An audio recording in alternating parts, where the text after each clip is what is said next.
तो अधिकार का प्रयोग करें। अभी एक भैया जी बता रहे थे कि कलेक्टर नहीं बन पाए, क्यों नहीं बन पाए? उनको शर्म आनी चाहिए थी कि नहीं आनी चाहिए थी? आपका जमीर जिंदा था या मर गया था? तो मैं अपनी बात को काव्य के माध्यम से बहुत जल्दी खत्म करने का प्रयास करती हूँ। जैसा कि कहा जाता है कि कल यात्री हूँ और मेरी यात्रा जो है वो बाबा साहब जी के द्वारा दिए हुए संवैधानिक अधिकारों से शुरू हुई और यहीं पर खत्म हो जाएगी। और खुशी के बल में मैं कहना चाहती हूँ कि नीले रंग में रंगी हुई मैं नील गगन तक जाने को तैयार हो बेदार सब आगे आओ, बाबा साहब नाम की चली बयार, बाबा साहब नाम की चली बयार। ये बयार हमें आसमान तक ले जाएगी, बशर्ते उस हवा में उड़ने के लिए हमारे पंख मौजूद होने चाहिए।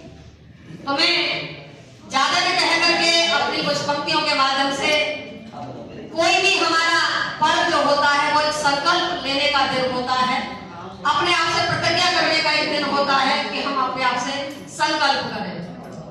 और आज का दिन भी कहता है, ये आज का दिन जो है चिंतन का दिन है, विश्लेषण का दिन है कि क्या बाबा साहब जी ने जो संविधान हमें दिया, और कोई हमसे पूछे कि आपने संविधान पढ़ा है, क्या आप संविधान को जानते हैं, तो एक ही बात कहने से सारी बात समझ में आ जाएगी कि हमें उद्देश्य का समझ में आ जानी चाहिए।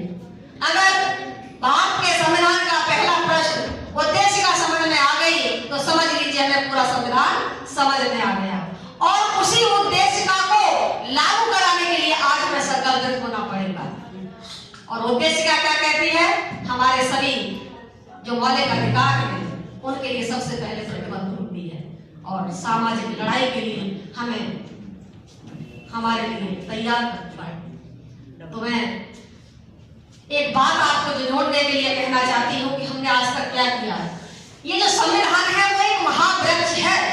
इस वृक्ष के नीचे हम सभी शीतल छाया में बैठ करके उसका प्रयोग करते हैं, फल खाते हैं, लकड़ियां लेते हैं, ईंधन लेते हैं और फूल सूंघते हैं। लेकिन उस वृक्ष को सही सलामत रखने की जिम्मेदारी आज हमें लेनी पड़ेगी। तब मैं कहना चाहती हूँ आपको, हम सभी को बाबा साहब जी के दिए हुए उस संकल्प को याद करना पड़ेगा जो उन्होंने 23 सितंबर 1917 में बड़ौदा में लिया था। मैं कहूंगी कि अछूत रह गए कैसे आज हम भीम कारवा से, अछूत रह गए कैसे आज हम भीम कारवा से, तोड़ कर खा रहे वो फल दिए जो हमें बागवा ने, तोड़ कर खा रहे वो फल दिए जो हमें बागवा ने।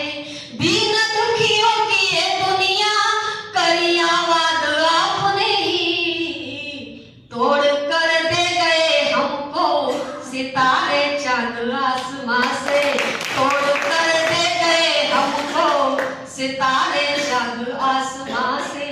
और अंत में एक मुक्तक के साथ अपनी बात को खत्म करती हूँ कि जैसा कि हमें चिंतन की जरूरत है, तो मेरा चिंतन, मेरी कविता का चिंतन और मेरी लेखनी का चिंतन है कि हमें उद्देश्य की पूर्ति के लिए अपने आप को आज जगाना पड़ेगा। तो मैं कहना चाहती हूँ लोगों से कि लोकतंत्र पूरा न हो सका, क्या चिंतन करना है कि प्रजातंत्र पूरा न हो सका, अब तक इतने सालों में जनता को हर मार फंसाया जुमलबाज ने जालों में, जनता को हर बार फंसाया जुमलबाज ने जालों में। कि पीड़ित वंचित समता न्याय को तरस रहे हैं सदियों से, शोषक कितने जिंदा हैं हाँ नई नई अब खालों में, शोषक कितने जिंदा हैं यहाँ नई नई अब खालों में। और आज प्रजातंत्र के तौर पे हमारा देश आगे हो रहा है, लेकिन क्या वाकई में प्रजातंत्र लागू है हमारे देश में? ये चिंतन करना पड़ेगा। अगर प्रजातंत्र लागू होता तो संविधान के उद्देश्य का कभी लागू हो जाती, इतने वर्ष नहीं लगते। तो अंतिम है कि जनता का जनता के लिए जनता द्वारा शासन, ये प्रजातंत्र की परिभाषा है कि जनता का जनता के लिए जनता द्वारा शासन, और उठ कर खड़ा हुआ नहीं मार के बैठा क्यों आसन, उठकर खड़ा हुआ नहीं अब तक, मार के बैठा क्यों आसन, कि संविधान के प्रथम प्रश्न को लागू करने में देरी, आए चले गए कितने नेता जनता को दे गए भाषण, आए चले गए कितने नेता जनता को दे गए भाषण।